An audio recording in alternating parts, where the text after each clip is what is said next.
When you talk to young people that are considering what they're going to do, why would you entice them to come into our business today? You know, it's my experience. I have different businesses, so I went from tax lawyer to an insurance executive. I was an accountant while I was in college. I was working part-time.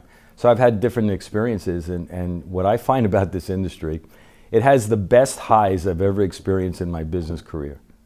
And it also has the worst lows.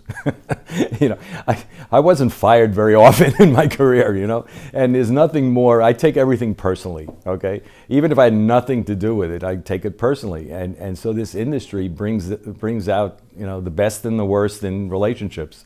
But it's exciting. And to be surrounded by talented people who can do some amazing things from a creativity point of view and really make a difference in their work.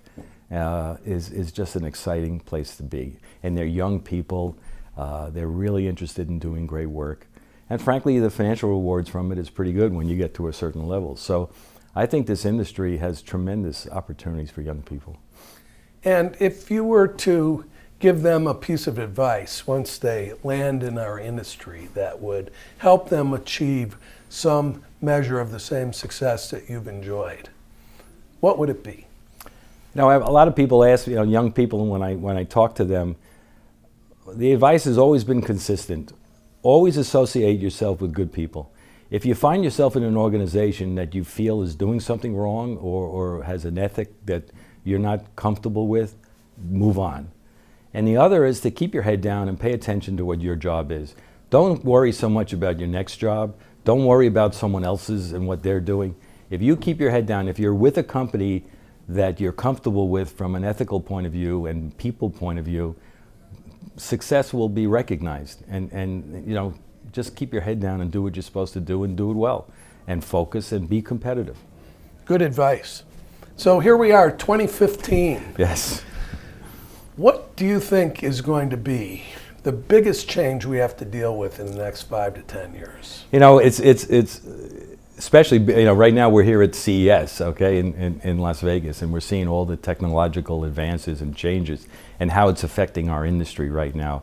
That's been the biggest change in our industry. And remember, I'm relatively new to this industry, so in the 10 years that I've been in this industry, I've seen it change remarkably in terms of the technology, the advent of digital, mobile, and how important mobile is going to be in the future.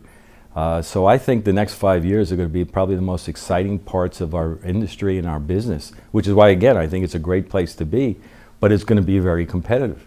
There are new players in our space, and the traditional advertising agencies have to change, and they have to embrace digital, they have to embrace technology, but yet they have to keep their creativity, because without the creativity, this business isn't as successful. All right, technology companies can try to get into our space, and they are, but what we are is a DNA of creativity, and if we bring that creativity and partner or include digital expertise and technology, that's what the clients are looking for, and that's what this business is about. And we are able to connect our clients, their brands, with the consumer, and that's what we get paid to do. Well, you remember there was the era of the big idea, right, which was all about creativity. Now, there's so many folks that are bringing ideas to clients, whereas that used to be the purview of the right, advertising agency. So as those value, lines blur about with a variety of new competitors, 10 years from now, is a traditional agency going to be there in the way it's formulated? Well, I don't think the traditional agency is the same today as it was 10 years ago. Yeah. So, what I believe in, we're an advice model, and we have agnostic perspectives on everything. And what I see in this industry right now is we have a lot of technology companies trying to gain market share, but they are biased. They're biased in favor of their technology. They're biased in favor of their platform.